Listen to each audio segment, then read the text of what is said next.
Welcome to On the Light, a podcast dedicated to illuminating the profound teachings and legacy of Yogacharya B.K.S. Iyengar. I'm your host, Susan Johnson. In this first episode, I'm happy to be joined by Lee Sverkerson, a longtime teacher of mine and co-founder of the BKS Iyengar Yoga Center in Minneapolis. Together, we are honored to embark on this first of several interviews with Prashant Iyengar, B.K.S. Iyengar's son, as he lays out the early years of his father's life. We will hear how B.K.S. Iyengar came to live with his sister and brother-in-law, T. Krishnamacharya, and how his yoga journey began. Throughout our conversation, Prashant shares profound reflections on Guruji's teaching philosophy, revealing how his father's wisdom transcended the mere physical aspects of yoga. We explore the notion that sometimes not teaching can be the most profound form of instruction, and how Guruji embraced this principle in his own practice. Furthermore, Prashant shares the touching story of how his father met his mother, Ramamani Iyengar. Join us as we shine a light on the early years of B.K.S. Iyengar's extraordinary life. Please enjoy On the Light. Okay, well, I'll just kick it off with something that I'd like to hear more about. And Lee, feel free to jump in, of course, whenever. So Prashantji, when we talked a couple of weeks ago, you started to tell me about your grandparents, Guruji's parents, and the lineage of your family. You want to start talking about that? Okay. There are many things that Guruji was not able to share with us. For a simple reason that suppose when he was 5, 6, 7, 8 years of age, something that perhaps he did not have in his memory and he could not share so many things. So our elder uncles, Guruji had elder brothers, 1, 2, 3, 4. 4 brothers were elder. He had 3 sisters elder to him. So they told us many things about his childhood, which he could not be talking to anyone, telling to anyone. So that's why that was the advantage that we got, that his elder brothers and sisters were talking to us and we were meeting them, and they were coming to Pune, we were going to Bangalore. And we heard many things from them, which Guruji could not have shared at all. So that's the major resource that we and my siblings had. Many things perhaps Guruji did not know, but they knew about him. My grandfather, he was lost before when Guruji was just 8 years of age. Mm-hmm. But we had grandmother until 1958. Mm-hmm. 1958. And as and when we went to Bangalore, we stayed with my grandmother because she was staying with my uncle. That is the reason what I said, certain things we could know. Okay. Did you spend time with your grandmother when you were young? Yeah, when she passed away, I was about 9 years of age. Okay. So by that time, we had gone to Bangalore a couple of times, 3, 4, 5, 6 times. And we used to talk to her and she used to talk to us about their family, the Beldur family and etc. So we got to hear so many things from her about Guruji's childhood. Guruji could not have spoken about his childhood until he was past 7, 8 years of age. One doesn't remember all those things before one is 7 or 8 years of age. But then there were some other resources through whom we could hear so many things about Guruji. What was his childhood like? The known thing is that he was a very sickly child, and there is no doubt about it. He was born during the world epidemic of influenza. That was a fatal disease in post-war scenario, First World War, 1918. There were many diseases, many epidemics in India, and he did suffer with tuberculosis, which was quite a dreadful disease in 1920s. Influenza, what later we called it as flu. So TB, flu were the 2 diseases with he was attacked in his childhood. And they were formidable diseases then. There were no vaccinations, etc. then, and there were not even medicines. to cure them in 20s, 19, 18 onwards, 20, 25 years. And therefore, he was quite a weak child. Characteristic of a very weak child is that the head is large and the body is small. So that was indeed his case. His childhood was not something that he could enjoy. He had only problems, he had only pains, he only had weakness to face. So he was the one who really did not have any taste of what is childhood. Otherwise, childhood is always something to relish. But for him, he was not good in his school, his studies. He was not good in playing games, which the children play for almost whole day. They will be playing something, but he could not be playing those days. And my uncle was a football player. He was quite a champion football player. And he was working in railways, Indian railways. At that time, Indians would play football without footwear, while the Britishers played with footwear. So my father would go and watch the tournaments. He would see his brother playing football as a veteran, where the Britishers played with shoes and football shoes. You can imagine their nails for the soles of their shoes. And Indians played without. In competition, in the In same match. competition. In the same match. Yeah. So they were quite atrocious. They deliberately troubled. Now, they were so envious about my uncle. They knew that this fellow will be spoiler of our game. So a couple of days before the tournament, they came home and they broke legs of my uncle. Wow. They broke legs of my uncle and his legs were fractured. So he could not play the game thereafter. But Guruji would tell us that he could kick the football perpendicularly straight over the head. And he would kick so high up that the ball would appear like lemon. That was his power in the legs. And of course, then he could not be playing.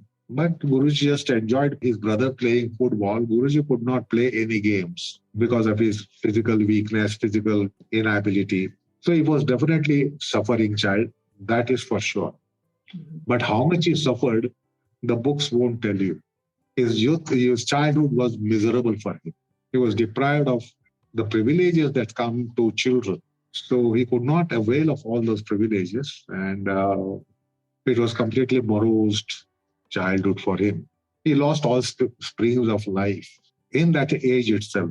Many times he really felt that he doesn't deserve to live. Many times spoke to his mother about that I don't want to live like this. There is no point in living life like this. So his mother would console him that she would call him Sundra. She would say, Sundra, you take it from me, you are going to be very effulgent person in your life. Whatever is your life today, you will overcome that and you have certainly very fructifying life ahead of you. So don't have such thoughts in your mind, thinking of committing suicide, etc. You should certainly live. You have a very bright future, and that is for sure. Whatever is your present condition, it is completely full of darkness for you, but the light is soon going to appear. So do not have entertain such thoughts in your mind.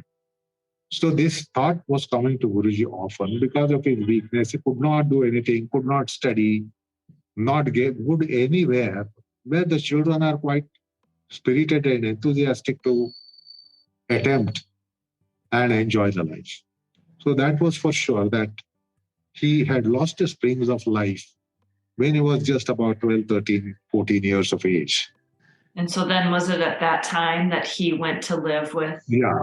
So he thought it is mother's blessings that he is having for him. And therefore, he did not harbor that idea of ending the life, although he was in such a condition that he felt there is no point in living such a life, all the time having fever because of TB, and then the flu, influenza. It was a miserable life for him, no doubt about it. And all around him, they all saw him. that he was exceptionally weak compared to others in the family. His brothers, his elder brothers, his younger brothers, he had one younger brother, one younger sister. So they were all quite well physically. So exceptionally, BKS was only a weak child. Other children were quite well to do. They did not suffer. His younger brother did not suffer with the epidemics that were there in India, nor his younger sister. So he had uh, one brother and sister younger to him, and they were doing fine. And of course, elder brothers, they were all doing well. We had four elder brothers and then elder sister. They were all healthy. It was only he who was not healthy, and therefore he felt depressed. Because if others around him were also of the same in same condition, he would not have got depressed. But others in his family were quite well in health and in all other aspects. And that's why this thought was coming to his mind. He was getting eclipsed in his psychic consciousness. Once his Guruji's sister, that is wife of Sri Krishnamacharya, they got married around 25 to 30. I don't remember the year. So brother-in-law used to visit. That is Guruji would come visit our house. And then he saw that this child is quite weak. So he said, you finish your schooling and you come to my town in Mysuru and let's see if I can be helping. Yoga should help you. So let's try that out since there is no other remedy, no medicine for you available. So why not try out that? Because after my auntie's marriage, I lost my grandfather.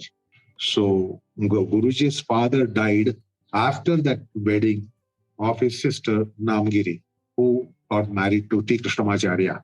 My grandfather father died in 1925 or 26. So by that time, she had got married. And then she had another idea that since this is a useless child, it's not going to pursue studies after matriculation. He said, come to Mysuru so that he could get a helping hand for his wife, that is Guruji's sister. So like a domestic servant. So he had that idea that this boy will be good as a domestic servant. So that was his idea. And that's why he said, you can come to Mysuru and stay with me. Stay with your sister and I will try to help you. And so how long was he with them before the yoga teachings began? He passed his schooling in 1934. That is secondary school education examination. And then immediately after matriculation, in 1934, he decided to go to Mysore. He went to Mysuru to stay with his sister. And then he was helping his sister in domestic work, expecting that sometimes T. Krishnamacharya would start teaching him, initiate him into yoga. So he was waiting for that. And in 1934, he went there. He did not get the initialization or initiation until for about 18 months or 2 years.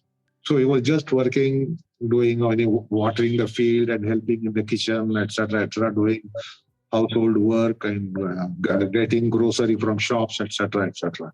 But then his Guruji was not really inclined to teach him because that was not at all his intention. Because Guruji was so low in IQ, health quotient, intellectual quotient, etc., etc. So he thought there is no point in really teaching him. So he was not really teaching him. But this is the worldly picture of it. In mysticism, as far as these subjects are concerned, there is a way of teaching without teaching. So because Guruji was not directly initiated, whenever Guruji was teaching his students to close the door and teach behind the closed doors, he would try to be near the door and try to hear from closed doors what is transpiring there. Since I am not seeing any chance that I will be taught, kept his ears, he tried to follow in whatever it could be done indirectly, sit under the window and try to hear through the window sometimes. If they were not sitting near the door, they would be sitting far end. So he would go to the window that side and sit under the window and try to hear. So the things were falling on his ears. Sometimes he would be peeping in to see what is happening. So it was a kind of hide and seek kind of game. And that's how it started. Indirectly, he was starting to learn from seeing whatever is possible and then hearing what is possible. And then, of course, Guruji, Gati Krishnamacharya said, okay, anyway, I'm conducting classes in the Yoga Shala in Mysuru for children. Because he started teaching for children under the auspices of the royal family. So he said, well, you can come there. And then he got into Yoga Shala, where he was only teaching children. And during teaching children, he would allow my father to be present in that class or whatever it was called. Because for others, he would teach private tuition. For elderly people, he would be teaching private tuitions. Only for school-going children, he had devised some yoga for children. He allowed BKS to join there. And there he was taking complicated poses, etc. Because after all, they were children of 8, 10, 12, 15 years of age, so flexible bodies, malleable bodies. So he would make them Kapotasana, Gushikasana, etc., etc. So don't think that Guruji's teaching started with Trikonasans and Tadasans. Because he joined ongoing classes in Yoga Shala, where the children were taught for already some years or at least months. And Guruji stepped into that Yoga Shala and started following what they are doing. So they would be doing what jumping, Surya Namaskar, etc., and complicated asanas, Bhujapidasana, etc. He would try to attempt those asanas. It did not start with formal Tadasana, like we get the idea, standing Tadasana, then alignment, proper positioning, even weight distribution. All that was not which was taught to him. Any position, posture that is taught to children, we don't teach alignment to children. So that was not at all what was taught to children in Yoga Shala. What is our idea of learning yoga is proper position, proper posture, proper physical configuration, etc., etc. That is not for children. So those who are teaching children yoga for children, we don't give stress on physical configuration, precision, and geometrical precision, etc. It's just making them do something. That's how Guruji's yoga started. When he was about over 16, 17 years of age, he passed matriculation at the age of 16. So he was more than 16 and he started doing that way. So somehow it commenced, but did not last long. Krishnamacharya had a tour to present yoga demonstration, lecture demonstration in various parts of Karnataka and then South India and then all over India. So he used to travel with a band of students, pick up good, flexible students and carry them and give lecture demonstrations. So in 1937 itself, Guruji came to Dharwad. T. Krishnamacharya came for a demonstration tour and he took BKS with him. Now you can imagine how many months he must have learned. And Krishnamacharya's teaching for children at that time, it was totally different. Today we cannot imagine such kind of teaching and such kind of teachers at all. He would just say, do an asana. He won't teach. So on one occasion, Guruji told us, he said, Sundra, come on, do Hanumanasana. So Guruji said, I was afraid that my shorts might be torn if I attempt to split my legs to Hanumanasana. Because whether you can do or you cannot do, he cannot be saying, I can't do. He had to try. Because Krishnamacharya was such a impactful and strong person that if he said, one could not say, no, I can't, I will not. You have to attempt. Whether it comes or not, you will have to make an attempt. An all-out attempt and not half-hearted attempt. So there was no chance to be doing anything half-hearted in front of Krishnamacharya. As many of you, Guruji's students have also perhaps experienced, that you could not be doing half-heartedly in front of Guruji. There is no way that you could be half-heartedly attending any asana or whatever action Guruji expected. You had to go all out. So was the case of Guruji, that he had to go all out. So he said, I'd never attempted Hanumanasana before. But he said, come on, do Hanumanasana. When there was public in front, Guruji attempted and somehow he got it. He said, I had never done it, but I got it. I got it out of fear. And then, of course, he said, I had to face the consequences thereafter. Next 10, 15 days and a month or so, somewhere I tear of muscle, etc. So I suffered a lot, he said, because I did not know how to go to Hanuman asana because I'd never done. But he said, come on, do it. I had to do it on the stage. So that's how his asanas commenced. And in 1937, they came to Dharwad. So imagine how many months. It was hardly 6 to 8 months that he was in Mysuru, in Yogashala. Then he took him. And Guruji knew that I will be asked to do any asana at random. And therefore, he decided to practice. Just try to get a posture, Bakasana, Kukutasana, etc., Hanuman asana, Urdhva asana, whatever asanas were coming, he said, because my Guru can ask me at random any asana, come on, do it, and I will like to do it. There was no way of teaching an asana, do like this and get it. So Guruji thought that I should start practicing in whatever way I can do it. So he had seen those various asanas in Yogashala, various difficult, complicated asanas, balancing and back bends, etc. He had seen some of the senior students of Krishnamacharya performing. One of the senior students was called Krishnamurti, and he was very, very flexible person. But because of fear for T. Krishnamacharya, one day he fled. He said, no, because he knew how strong Krishnamacharya was, and therefore on one day he fled. And when he fled, he caught out of Guruji. He said, no, B.K.S. He said, now you will have to play his role. And so he had seen asanas in Yogashala and even in Guruji's house. He had seen various students practicing very difficult asanas, etc.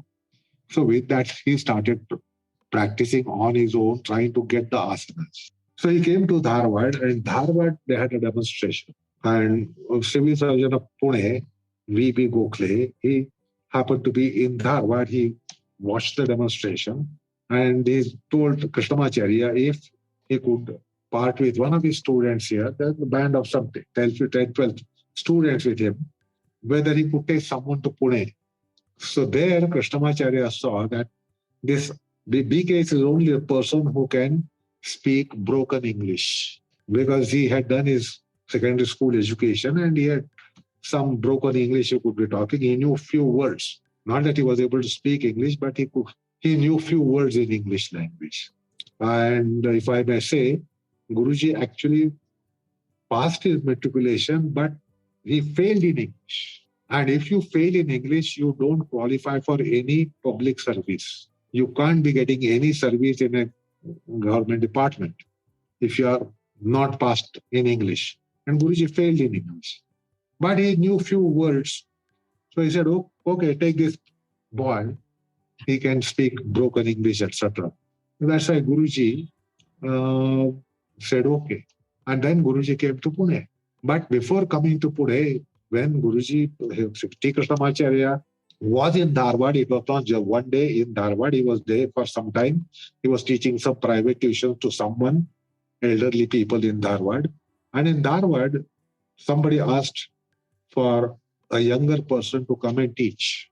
So Guruji had to travel 18 miles from Dharwad and teach the person and come back home. So he would leave in the morning, go 18 miles and teach the person and come back. So it was complete, taking a complete day. He would be returning only after sunset. So he traveled walking 18 miles one way, and he took some train to come back. So because whatever fees was given, it was okay, only he could spend one-way fare for it. And therefore, he did this to and fro 18 miles from Dharwad, Hubli, Dharwad, the twin cities.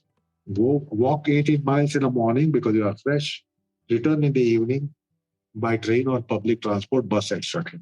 So that's how we did for a couple of months. But then by that time, V.B. Gokhale arranged everything in Pune, and he said, okay, you have to come now. So V.B. Gokhale went back to Pune, came back to Pune, arranged for his classes in Deccan Gymkhana, and then gave a signal that B.K.S. now can come to Pune. Then he came to Pune and settled in Pune and started teaching in Deccan Gymkhana. So hardly he had 6 months in Yogashala. And that too, not under formal teaching, but just see and do, hear and do, being told, do. So that's how his commencement was there in learning yoga. It was not really formally learning. It was not formally taught, trained, because Krishnamacharya did not want to do that. This is how it is seen, that not teaching is a way of teaching. See, because while we teach, we come across some of the students, howsoever you teach, they don't learn. Is that right? Yes. It is not that you learn because somebody teaches you. Despite you teaching, there are many who don't learn. Similarly, it is also possible that without teaching, somebody learns. So philosophically, it is to be reconciled that Krishnamacharya wanted Guruji, B.K.S to develop in his own way. This is how we have to take it philosophically, and not taint him influencing, because you can see other students of T. Krishnamacharya, what they are doing, how they are doing. So Guruji would have ended up in doing the same way. Like some of the other students of Krishnamacharya are doing, they were taught, they were formally taught. Perhaps for some of them, he did the spoon feeding as well. So Guruji realized that I will have to learn my own way. Like sometimes some people are there, unless you challenge them, they don't do it. You tell them, they don't do it. You request them, they don't do it. You challenge them, they do it. And Guruji had this character. If he was challenged, he would do it. If he was allured, he would be doing it. If he was enticed, he would not be doing it. If he was challenged, he would be doing it. So Guruji's nature was also unique. I don't know whether this was Krishnamacharya's revelation or not, but this is how it should be taken up philosophically. And many times my mother told Guruji that the way he behaved with you was apparently a kind of detest, hatred, dislike, aversion for you. But that is actually the blessing. So this philosophical lesson was given by my mother. Do not retaliate, because they were in correspondence. And sometimes it would be fiery correspondence. So when my mother came to know that more often it is a fiery correspondence, she told my Guruji that his curse is a blessing to you. If he abuses, that's a blessing to you. If he is angry with you, that's a blessing with you, for you. Take it this way. That's how the Guru might be. Guru can be in so many forms. So Guru can be in that such a form as well. So he wants you to be trained autogenically from within by yourself. Perhaps he wants you to be self-made. And that's why he is not carving you, shaping you, feeding you. So later Guruji also understood when he was more matured. And thereafter Guruji was totally mellowed. Although T. Krishnamacharya was writing to letters in fiery languages, he would not retaliate. He would take it and he would reply in a very humble way. So that's how perhaps Guruji was to be taught. That was perhaps destined, that he should be taught that way. If somebody came and molded him, shaped him, etc., Guruji would not have become what he became. So that's how Guruji became a self-made man. He started experimenting. That's why I often explain Iyengar's yoga, which is different than Iyengar yoga. So he was experimenting. He had to experiment. There was no other way. He had to try. There was no other way. And Guruji became what he became because of his whole endeavor in yoga. Totally self-dependent. Dependent on what is within him. It is not right to say self-dependent. Dependent on what is within him. So that was the way to teach. There is in Guru Rahasya, I've given a talk sometimes on Guru Purnima. The Gurus can be teaching in so many ways. It's not formal way of teaching. I am a teacher, you are my student, you pay me fees and I will teach you, I will entertain you, I will give every kind of facility and see that you get the education that you should be getting. No, it's nothing like that. In spiritual pursuit and in earlier times, the Vidyas were not attained in formal way that we imagine. It can be taught in any way. It depends upon intuition of the teacher for the student and intuition of the student himself. So that's how he came to Pune, and he started learning on his own. On his own means what was within him. And he was teaching at that time also? Yeah. He came to Pune to teach. He came to Pune to teach. To Pune to be teaching. Then he started teaching, conducting classes, and that was physical culture. He was not really teaching yoga. He was teaching physical culture. So perhaps he thought that lifelong he will have to be teaching as something as yoga, which is not yoga. So let's not lose that thread, what you are just now saying, where this cusp, this break, where at first he wondered if he would always be teaching this physical culture as opposed to something beyond that. Because I want to ask, these accounts were related to you at when you were what age? Mostly when you were what age? Was it the talk around the house? Did it come from your mother? Did it come from your father? Did it come to all the children? How were these things related to you? I don't know what I should be saying, but the thing is that before I was inclined to take up yoga, in whatever way I conceived it as physical posture, physical conditioning, physical exercise, etc. That's how we all construed it at the beginning. But before that, I had a philosophical bent of mind by my own samskars. And it was not that somebody told me, but then I was inclined to look into Upanishads. I recall when T. Krishnamacharya came to Pune for second time. He first time came in 1937-38, then came in 1962. But after 1962, he once again came. He was on way to Kashi, Varanasi, etc., with his son Bhashyam. And then on the way to north, he came to our house. He stayed for a couple of days. Way back, he again stayed. This might be around 1968, 69, 67, 68. And you, then you were 20 years old or 18 years old. Yeah. And then I would be talking to him. I knew that he was well-versed in all philosophies, Sankhya, Yoga, Vimamsa, Vedanta. So I would try to ask him some questions about something from Upanishads, etc., and the Sankhya philosophy, etc. So then he came to know that I am disposed to the philosophy as well. Then he came and told my father that your son seems to be reads Upanishads. Only take care to see that he doesn't look into Mundaka Upanishad. There's one of the Upanishads, Mundaka Upanishad. You might have heard the name. It's one of the 10 principal Upanishads, Mundaka Upanishad, which speaks about para apara vidya. So he says, see that he doesn't look into that Upanishad at this age. But by that time, I'd already looked into it. Is this Mundaka Upanishad? Mundaka Upanishad, yeah. Okay. Mundaka. Yeah. Where you get that analogy of two birds sitting on a tree. And there it speaks about para, apara vidya, lower vidya and higher vidya, etc., etc. Shreyas and preyas, etc., which comes in Upanishads. So I used to ask him question on Shreyas, preyas, which is in Kathopanishad, etc. So he cautioned my father. But by that time, I had read those Upanishads. Even Mundaka Upanishad I had read. So it was different material. My samskars contributed for my corridor in yoga. So that's a different thing. It is not that Guruji formally taught us.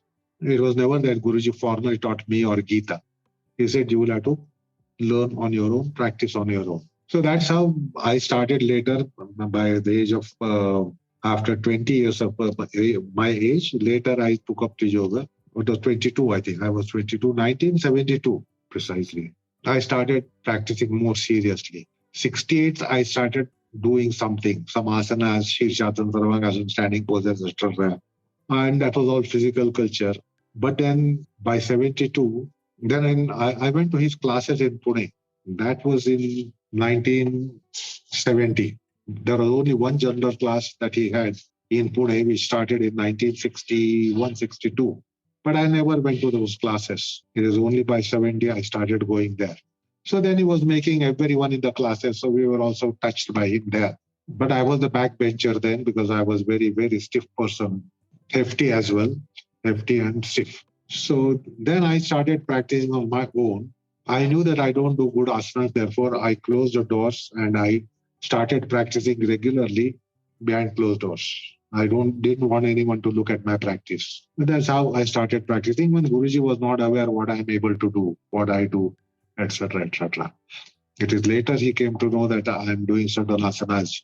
And then I said, okay, join the Thursday class, which was conducting for Shah, Pandu, one Father Lobo.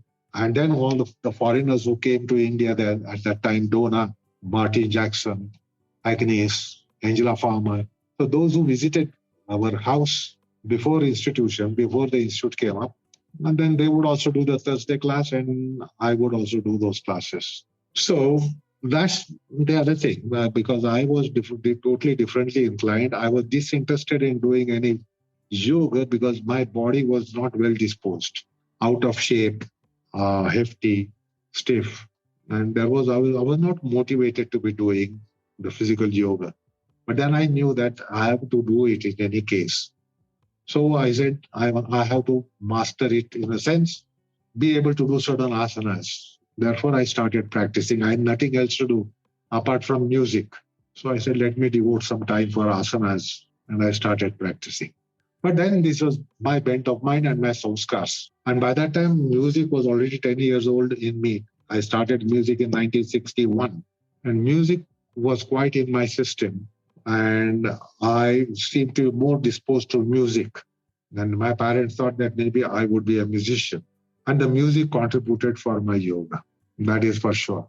Anyway, that material we did not discuss. My material did not be discussed. Let's discuss about Guruji. Okay? Can I ask? There is something. Go ahead, Susan, if you want to. I just would love to know about how and when Guruji met your mother. Met my mother. Yeah, his wife. Yeah. When Guruji had left the hometown, he left for Maharashtra, he came to Pune. His mother thought that he should be married. It is not right that he stays all alone, 1,000 miles away. It's almost like a foreign country in India those days. Another state means another language, another culture, everything different, nothing common. So, and because of the age also, she thought he should be married.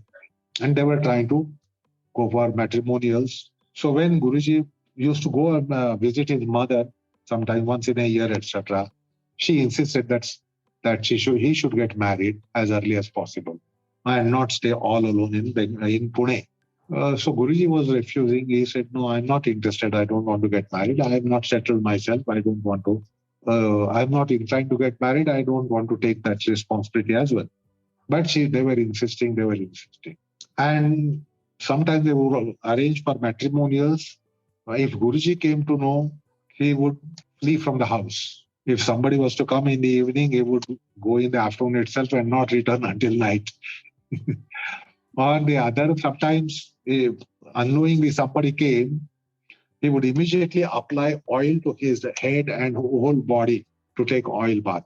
So in that case, he cannot be coming to drawing room with oil applied all over the body. So that had to be cancelled. So a couple of times it so happened that he was not told, and he came to know it about a little late, and there is no chance to leave the house. So he took recourse to applying oil to his head and all over the face and body, legs and arms, coat of oil. So that's how he escaped a couple of times. So on one occasion, my maternal uncle, that is my mother's brother, and my uncle, they were friends. So they were the ones talking. They said, what about your Subra? Are you going to give him in marriage, etc.? I have got a sister. So he said, let's arrange one sometimes. So it was arranged. And Guruji was not happy, was upset because he did not have any clue that somebody is going to come to see him. The family would be coming for matrimonial purpose. So he was little upset. So he was reluctant, and he was not showing his willingness. He just sat in the room. They called him, they sat in the room. And then when they went away, he went back. So the signal that my mother's side got that he is not prepared or he is not for the alliance. But then it so happened that 2-3 days later, my father and his younger brother, Chalavarajan, they went for some shop, grocery shop. And they happened to see this, my mother. She was also in the shop and she was also bargaining. Those days, if you went to shop, it was all bargaining. It's not fixed price, etc., that you have today, that you can't bargain. But those days were the days where there was bargaining, particularly in India.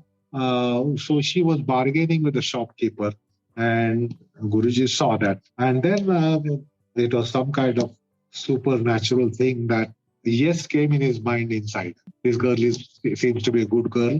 She is good in economics as well. So I'm living in poverty, so she will perhaps manage well. So he came home and he said, okay. And then the families met, it was finalized. He refused at the first instance, but later this is godly arrangement, and he said it's okay. So that's how they got married in 1942. Maybe, I don't know if this is the right time or maybe a little later, because it's a big jump in time. Let me just introduce it, a topic, and maybe address it at another time. But, when I first was in the same room with Guruji, which was 1983, I think, in Holland, I was with Victor and Anamika. And the thing that struck me about Guruji, his physical presence, his physical trait, and which has never left me since. It was through all the time that, we knew him after that. What Kristen and I saw was this skin of his, this golden tone to his skin, this beautiful golden tone to his skin. And I happened to come across some things many years later, 25 years later. First of all, I came across something, in one of those invocatory statements about a guru, someone said about Ramana Maharshi, he whose body glows like a ripe mango. And I saw other things like that. And then, believe it or not, I opened that same Mundaka Upanishad and just came across this verse, which speaks about the innermost sheath, the parikoshe, the highest sheath, the innermost sheath. And it describes it saying, Hiranmaye, that it is of golden tone. And it is parikoshe, it is the highest sheath, in this case being the innermost sheath. And this struck me. I thought, this, and it says that this is what the knowers of the Atman know. That actually these yogis, the real yogis, reside in that sheath. It's the one that's closest, of course, to the self itself. And for me, it always felt like that is what gave Guruji's skin that golden tone, that glow that he had, except a few times when he was sick where his skin got a little gray.